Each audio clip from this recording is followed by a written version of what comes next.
Paseban Kemangi, jejak sejarah Mataram di Kendal.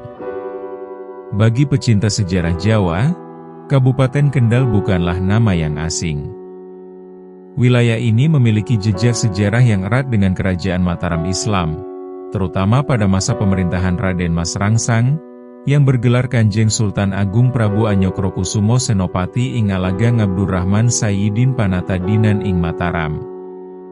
Salah satu peristiwa bersejarah yang terjadi di Kendal adalah pertemuan akbar yang diadakan oleh Sultan Agung, yang dihadiri oleh banyak petinggi Kerajaan Mataram, baik dari Kendal maupun dari berbagai daerah lainnya. Namun, pertemuan besar ini tidak berlangsung di pendopo Kadipaten, melainkan di sebuah lokasi tersembunyi bernama Paseban Kemangi. Tempat ini berupa balai pertemuan di tengah hutan dan persawahan, tepatnya di bawah pohon kemangi yang rindang. Itulah sebabnya kawasan ini dinamai Paseban Kemangi. Kini, lokasi ini berada di Desa Jungsemi, Kecamatan Kangkung. Pertemuan ini bukan sekadar pertemuan biasa, melainkan persiapan Perang Mataram melawan VOC di Batavia.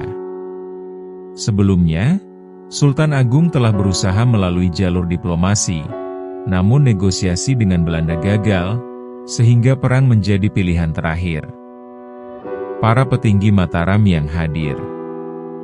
Pertemuan ini dihadiri oleh tokoh-tokoh penting kerajaan, di antaranya Tumenggung Bahurekso Adipati Kendal, sekaligus Panglima Perang yang memimpin pasukan Mataram melawan VOC.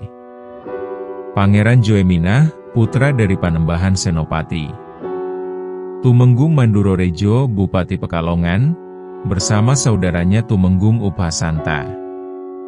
Pangeran Purboyo, Pangeran Kadilangu, Pangeran Sojomerto, Pangeran Puger.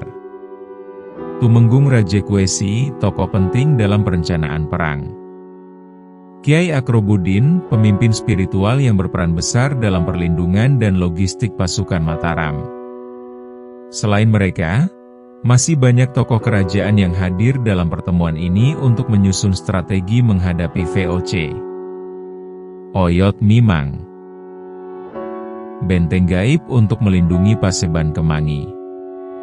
Mengingat pentingnya pertemuan ini, kerahasiaan dan keamanan menjadi prioritas utama.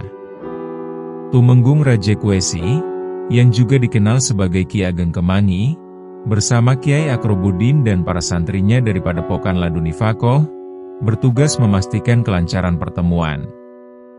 Untuk menjaga kerahasiaan lokasi, mereka menerapkan strategi penjagaan fisik dan batiniah. Salah satu cara spiritual yang digunakan adalah Oyot Mimang, pagar gaib yang berasal dari sari-sari ayat kursi dalam Al-Quran. Dengan kekuatan Oyot Mimang, lokasi pertemuan menjadi tak terlihat oleh mata-mata VOC, yang hanya melihat hutan belantara atau padang rumput. Berkat perlindungan ini, VOC gagal menemukan lokasi pertemuan. Lumbung padi pasukan Mataram. Selain strategi perang, logistik menjadi tantangan besar. Tumenggung Rajekwesi dan Kiai Akrobudin mendapat tugas menyediakan bahan makanan bagi pasukan Mataram, yang jumlahnya sangat besar. Tanpa pamrih, Kiai Akrobudin dan para santri menyulap tanah di sekitar Padepokan Ladunifakoh menjadi persawahan luas, yang kini dikenal sebagai Desa Sukodadi dan wilayah di sekitarnya.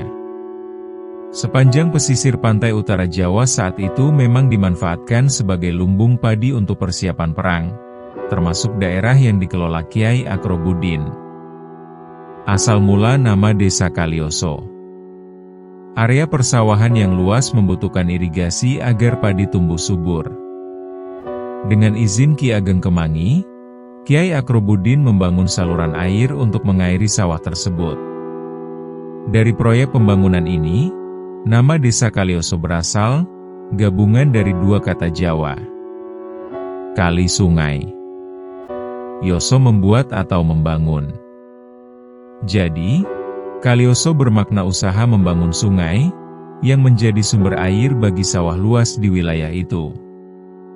Pasca perang, para pejuang Mataram yang menetap di Kendal.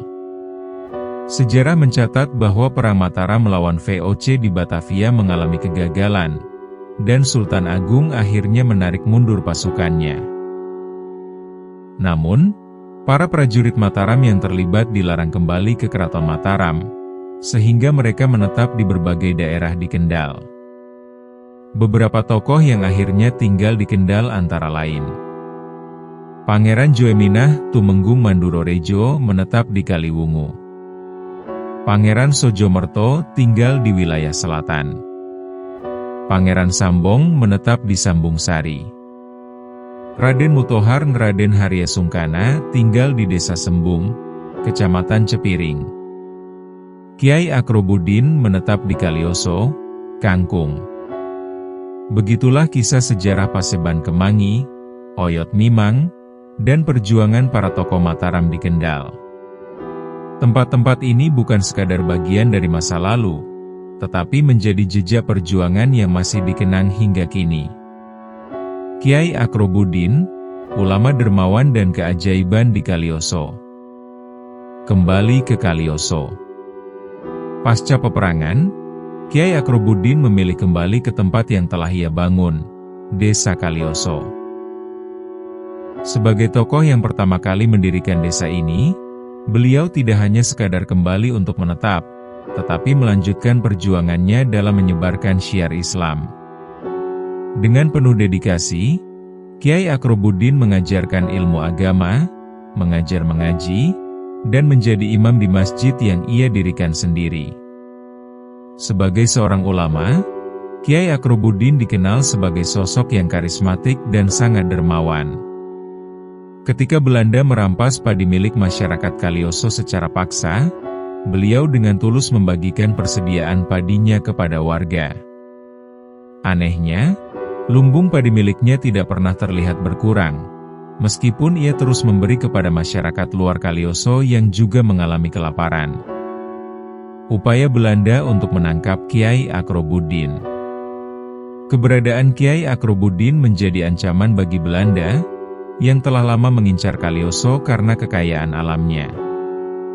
Namun, meskipun berbagai cara ditempuh, pasukan VOC tak kunjung menemukan keberadaan beliau. Hingga akhirnya, Belanda menggunakan cara kekerasan, dengan melakukan penyiksaan terhadap masyarakat Kalioso. Mereka yakin bahwa Kiai Akrobudin sengaja dilindungi dan disembunyikan oleh penduduk karena pengaruh besar yang ia miliki terhadap masyarakat.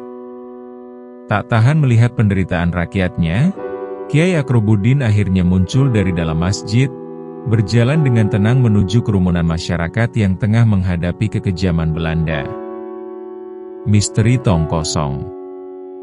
Belanda begitu sumringah melihat kemunculan Kiai Akrobudin, mengira bahwa strategi mereka telah berhasil. Tanpa membuang waktu, mereka menangkap Kiai Akrobudin dan memasukkannya ke dalam sebuah tong besar yang telah disiapkan sebelumnya. Tong tersebut ditutup rapat dan dibawa dengan kereta kuda menuju Batavia, disaksikan oleh seluruh masyarakat Kalioso. Namun, kejadian aneh terjadi. Tak lama setelah pasukan VOC meninggalkan desa, tiba-tiba suara adzan berkumandang dari masjid Kiai Akrobudin. Suara itu ternyata berasal dari Kiai Akrobudin sendiri, yang seharusnya sudah dalam perjalanan menuju Batavia. Suasana duka yang tadinya menyelimuti masyarakat sekejap berubah menjadi kegembiraan, karena ternyata Kiai Akrobudin masih berada di masjid, melaksanakan tugasnya seperti biasa. Di sisi lain, kemarahan meledak di murka setelah menyadari bahwa tong besar yang mereka bawa jauh-jauh dari Kendal ternyata kosong. Tanpa ragu, mereka mengirim pasukan kembali ke desa Kalioso untuk menangkap Kiai Akrobudin sekali lagi. Oyot Mimang dan keajaiban Paseban Kemangi. Saat pasukan VOC mendekati desa Kalioso, keajaiban kembali terjadi. Dari bekas Paseban Kemangi, tiba-tiba muncul sinar putih yang memancar seperti payung besar, menutupi wilayah sekitar Kalioso. Pasukan VOC tak bisa melihat desa yang mereka tuju, seolah-olah desa tersebut telah lenyap. Yang mereka lihat hanyalah semak belukar dan padang rumput yang tak berpenghuni. Fenomena ini diyakini sebagai kekuatan Oyot Mimang, pagar gaib yang dahulu digunakan oleh Ki Ageng Kemangi untuk melindungi Paseban Kemangi dari mata-mata Belanda. Setelah berhari-hari mencari, pasukan VOC tetap tak menemukan keberadaan Kiai Akrobuddin. Hingga akhirnya, Belanda mengiming-imingi pribumi dengan imbalan besar bagi siapapun yang mau mengungkap lokasi Kiai Akrobuddin. Seorang pengkhianat bangsa akhirnya membongkar rahasia pagar Oyot Mimang, menyerahkan Kiai Akrobuddin kepada VOC. Embah Jungkir, siksaan yang tak berhasil. Setelah ditangkap, Kiai Akrobuddin direncanakan untuk dibunuh. Namun, usaha mereka selalu gagal. Tak kehabisan akal, Belanda menyiksa beliau dengan menggantungnya dalam posisi kepala di bawah, sebuah metode penyiksaan yang dikenal sebagai jungkir. Dari siksaan inilah, beliau kemudian dijuluki Embah Jungkir. Namun, meskipun mengalami berbagai siksaan berat, Kiai Akrobuddin tetap bertahan dengan penuh keteguhan dan tawakal. Akhirnya, Belanda menyerah dan melepaskan beliau tanpa syarat, setelah menyadari bahwa upaya mereka tak membuahkan hasil. Warisan Kiai Akrobuddin. Pada akhir hayatnya, Kiai Akrobuddin dimakamkan di belakang masjid tempat ia menyebarkan Islam. Masjid ini menjadi saksi bisu perjuangannya, bersama dengan sebuah beduk keramat yang konon dahulu selalu berbunyi menjelang waktu sholat, seolah memberikan tanda kepada masyarakat. Meskipun sekarang beduk itu tak lagi berbunyi sendiri, kisahnya tetap dipercayai sebagai sebuah kenyataan, yang diteruskan secara turun-temurun. Peringatan Haul Kiai Akrobuddin hingga kini masih diperingati setiap tanggal 5 Jumadil Awal setiap tahunnya. Referensi: Hamam Rochani, Baba Tanah Kendal, Semarang, 2003. Tim Redaksi Pekalongan, Mozaik Sejarah Pekalongan, Pekalongan, 2009. Wawancara dengan penduduk setempat.